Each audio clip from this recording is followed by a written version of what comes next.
The broad, monumental details of a setting only establish so much about the world. It's often the little things that set the tone and make it feel lived in. The little things that give players the sense that characters or places connect, and that there's a shared history to the whole affair. I've talked about this before, but in the light of ephemera specifically, the notion gleams. The temporary, personal things that populate a room are oft what lodge it in our minds. It's not always a matter of sheer detail that makes ephemeral elements worth incorporating, though. I'd like to hone in on a few particular uses of such things in a role-playing game. First off, mystery is motivating, and anything described with care will have attention drawn to it. One of the loveliest bits about ephemera is that it seldom spells out its whole context. It coalesces into motes of meaning that suggest possible context. Players will instinctively seek out pattern in the thing, and so even something small, if detailed enough, engages their minds and focuses them on the possibilities of the space. The suggestion of secrets, whether you ever intend to fully spell them out or not, is tantalizing. It can also be frightening. Dealing with the unknown and unexpected is staple to the horror genre, so it's natural that some games in that vein make such extensive use of ephemera in their aesthetics and theming. Another nice thing about the little details ephemera can provide is how humanizing it can be to a character or space. When we deal with people, we often end up simplifying and reducing them to what they are to us. The boss, the bus driver, a postal worker, a stranger, an odd-looking fellow. Particularly with the distance that only experiencing them through narration in a game provides, it's all too easy to inadvertently boil someone down to their purpose. If exposed to the day-to-day particulars of their lives, though, eventually more relatable things find lease in our perceptions of them. These details can make NPCs more sympathetic, more tragic, more likable, or more haunting than they could be otherwise. Ephemera also allows exposition without interaction, in a way that can be hard to do otherwise in an RPG without losing immersion. A room full of dust-caked but otherwise lovingly arranged things. Christmas cards still on prominent display, alongside a decades-old calendar filled with pictures of women draped across cards, with September half crossed off, says more, and raises more questions than an abandoned house.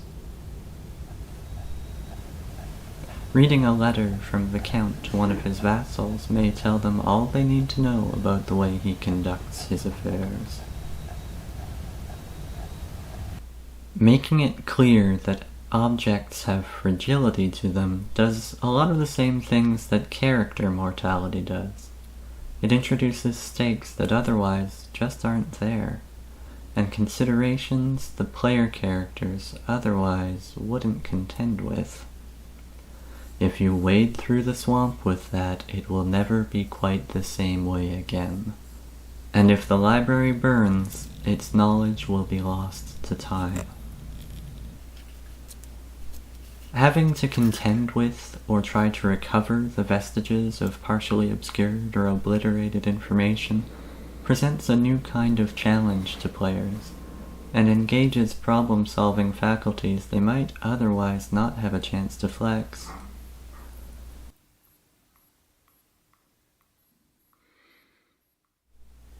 Ephemera is also the territory of sympathetic magic. This can be impersonal, like having things associated with new love or a failed union to bless or curse a relationship. Folk superstitions involving special charms or wards could see all sorts of things preserved in the home of a believer, and even if none of the effects turn out to be legitimate, it sets a tone and lets the players know what its inhabitants deem important. Having something personal to someone, though, often lets the spellcaster affect or observe them from afar.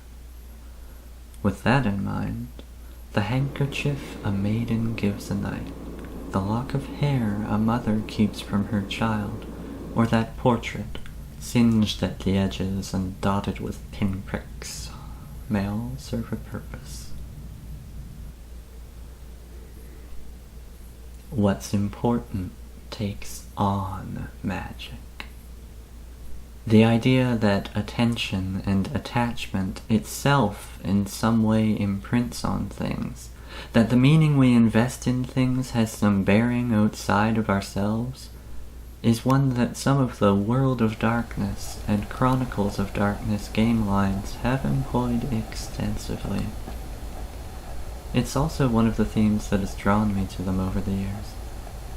Again, because of how darn useful Ephemera is in games. I'll walk through some examples of how they employ it. In Chronicles of Darkness, the most obvious connection with the subject is that they've classed a whole category of entities as ephemeral beings, intangible creatures that dwell in a twilight state. Of those, ghosts have perhaps the most to do with ephemera as we discuss, with spirits not too far behind. Ghosts, unliving echoes of their former human lives, require anchors, which are people, places, or, yes, things that were important to their life, in order to manifest in our world. Spirits, conceptual reflections of aspects of our world that dwell in a strange mirror of it known as the shadow, need an area that resonates with their own nature in order to press past the barrier that divides their world from ours. Both sorts feed off of essence, which is an energy made by memory and emotion. Actions in the physical world and any emotions associated with them create essence. The ecosystem both thrive in is a byproduct of all the strange things people care about. Sentiment has consequences. In Geist, the Sin Eaters, you play as people bound to a Geist, an entity somehow between a ghost and a spirit. Perhaps a ghost that tapped into resonance relating to the story of their death, identifying with it, becoming it. In the first edition of the game, I haven't read the second, Sin Eaters come across a plethora of items that have accrued a strange significance, known as mementos. This significance specifically is a stain of death, and takes many forms. Mechanics for mementos can tie to threshold to represent the cause of a related death, as well as key, which weaves in and expresses other factors relevant to that death, or they that passed. These elements infuse the history of the items with significance that is felt in play, so that a player that has trouble connecting to an item's story may keep it around for its practical properties, allowing time for that attachment to develop. It can be disappointing when players discard a mystery you've laid out before them, so including another incentive for them to hang on to that first clue and let its hooks sink in is a handy thing.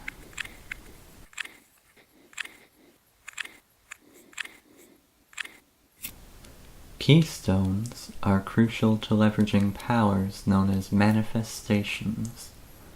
They also serve as anchors for a Sin Eater's Geist, and a tangible, when not kept in its twilight state, manifestation of their past lives. The keystone is an object that ties directly to the human history of the Geist, a history so distorted by what they've become that they themselves may not be able to relate its significance. Charms in Geist are objects closely connected with the dead, or the cause of a death. Memorabilia are essentially charms generated by a death that the public took notice of, famous or infamous. If essence is an energy made by memory and emotion, these things must be burgeoning with it. Vanitas are objects, often works of art, that Sin Eaters create in part to represent their own deaths. You see, the protagonists in Geist, the Sin Eaters, become bound to the aforementioned entities through a bargain at the moment that would be the end of their lives, which restores them to health. That first brush with fatality leaves its mark, though, and shapes them as people. An event so earth-shaking reverberates and aftershocks well beyond the moment itself. Particularly when the bargain made to survive it leaves one hyper-aware of the dying and dead around them, seeing echoes of those long past, and marking the mortality of those still with us. In the creation of a vanitas, one of the bound contemplates their own stop at death's door, as well as all others who have passed through that threshold. Often this involves accruing and arranging reminders that most would do away with. Sin Eaters are also able to fetter ghosts to objects, places, or people. Anything that could serve as an anchor, and ideally associated with their deaths or former lives.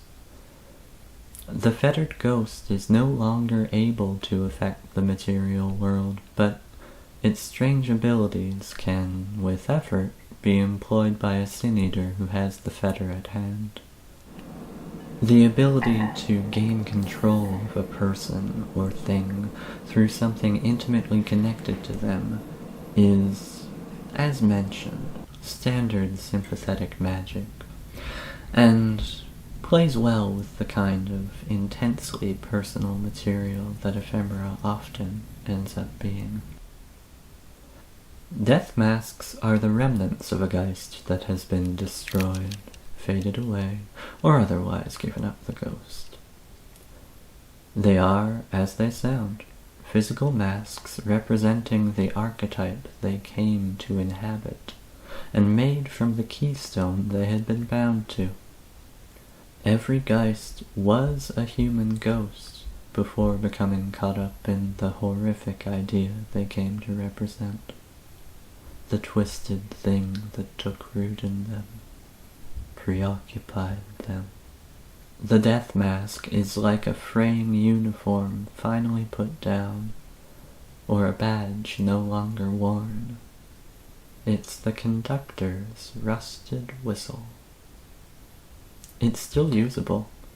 It still means, somehow, what it did, and a Sin Eater can don the mask to step, however briefly, however clumsily, into the role.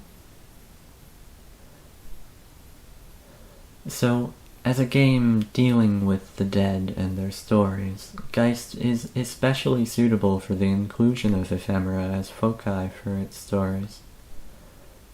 There's even a chronicle structure the book offers in the storytelling section, which involves starting each story by reading a correspondence out of context. A letter relating to the player characters, but written well after current events.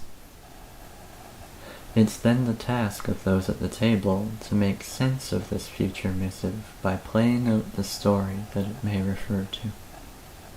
This structure also lists a variant whereby each story begins with an auctioneer describing a memento connected to the characters as it goes up for bidding. Sometimes play in Geist may lead to dealing with ephemera in an overwhelmingly direct way, though.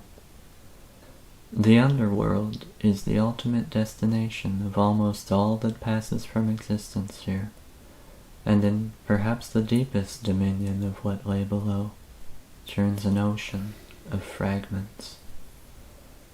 All the little pieces of each life pulled into its tide, congealed into a tangible form just as the memory of its significance is ripped away from whence it came. The rolling waves of this ocean do not merely erode stone and shoreline. They strip away, bit by bit, all the self-identity of any soul soaked in those waters. Forgetting your life, losing yourself, is a terrifying thing. Geist, the Sin Eaters, doesn't deal with that specific theme often outside of that deepest, darkest ocean, though. At least, not in a way that confronts it directly. Mummy, the Curse, does. Again, this is the first edition. As of this recording, the second iteration is still a ways off. In Mummy, you play as one of the Arisen, people who once lived in the ancient land of Irem, but were chosen to enter a deathless state in service of the judges who reside in its underworld, Dwat.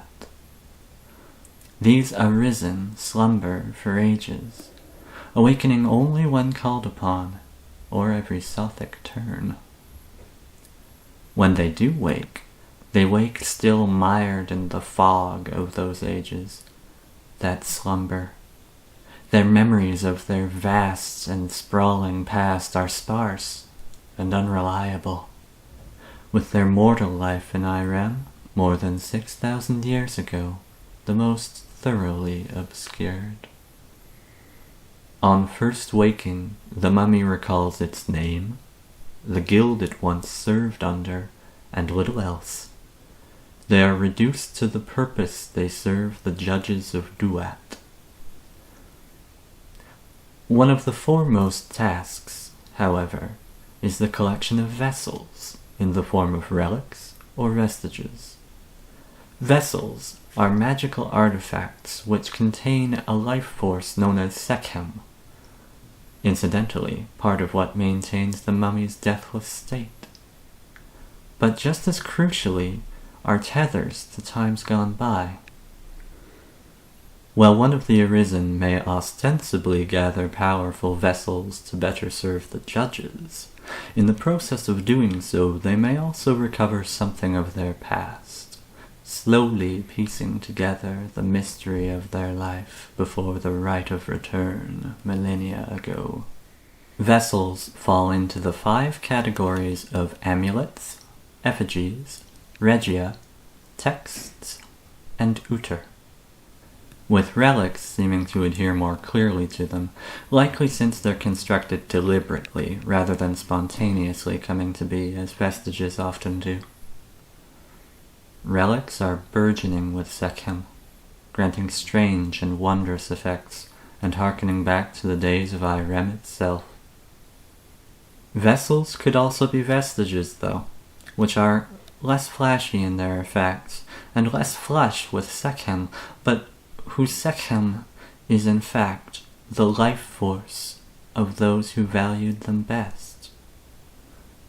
Vestiges need not have any ties to Irem, but are powerful reminders to the Arisen regardless. They're wonderfully human, personal things. They resonate and recall a world of living and loving pain and passion, yearning and breathing, whose existence, as such, in the memory of the deathless is otherwise tenuous and distant. By their nature, vestiges would make fitting anchors for a ghost. And Mummy, conveniently, introduces playable ghosts to the Chronicles of Darkness. Though at the time, the line was broadly known as the New World of Darkness, as opposed to the classic World of Darkness lines, which started with Vampire the Masquerade in the early 90s, and were developed with a somewhat different tone and rule set. On that note, those lines had playable ghosts far earlier, as the focus of the classic World of Darkness game line I'm most attached to. Wraith, the Oblivion. And Wraith also has plenty of opportunity to incorporate ephemera. A Wraith's fetters are the things they care about most deeply in life, or the things with the most unresolved feelings wrapped up in them, and provide tethers to the mortal world that both help them stave off oblivion and keep them from moving on. Fetters allow a wraith its firmest link to the land of the living, and provide them a refuge to slumber and recover in. Fetters can be as substantial as the sales center the wraith worked in, or as frail and fleeting as the one-page termination notice that ended their career. All in all, anchors in the Chronicles of Darkness owe much to the fetters of Wraith, and both can trace their lineage back to the most resonant ghost stories of the ages. I wear the chain I forged in life. I made it, link by link, yard by yard. I girded it on of my own free will, and of my own free will I wore it. Is its pattern strange to you? My spirit never walked beyond our counting house, mark me. In life, my spirit never roved beyond the narrow limits of our money-changing hole, and weary journeys lie before me. Wraith even has relics, though in that line they're a somewhat different concept. A relic in Wraith is something that inspired strong emotion before it was destroyed, and was granted a second existence in the underworld thereafter. Given that most other objects in the underworld of Wraith must be forged from other departed souls, relics are of substantial value, even if many are of little practical use. Funny enough, mummies in the classic World of Darkness, at least the second edition, here, confused yet, are able to create relics of this sort by use of Ushabti, a branch of their magic that largely focuses on sympathetic magic. Through this, they can even bring models representing objects into being as the real deal, in the underworld and the mortal realm simultaneously. Classic World of Darkness Mummy also has issues of memory loss as a core theme, to the point where there is even a statistic that represents how thorough and complete a journal they have kept over the centuries. It may be worth mentioning that the Latin and Greek words for journal were ephemeris. Well, these have been some of the more natural, supernatural connections between Ephemera and White Wolf's horror games. There are connections to be made in their other horror lines too, of course.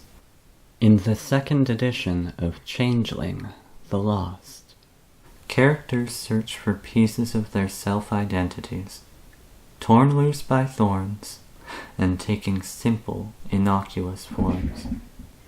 A bird, a stone, an acorn, but representing some piece of who they are, or who they were. a memory, a mannerism, an ideal. These intangible things tied to something seemingly insignificant. Being a thing of magic in a game full of fairies, holding such an item grants access to memories from the character who shed it, potentially adding significant stakes to its return to rightful owner. Then there are more mundane uses of ephemera in Chronicles of Darkness games, like pilgrim marks and rambles in Promethean, or a grainy video that finds circulation by Network Zero in The Hunter, and I'm sure much more than I could list here. For mystery and horror, the obscure little pieces that are strewn throughout our lives are top drawer material.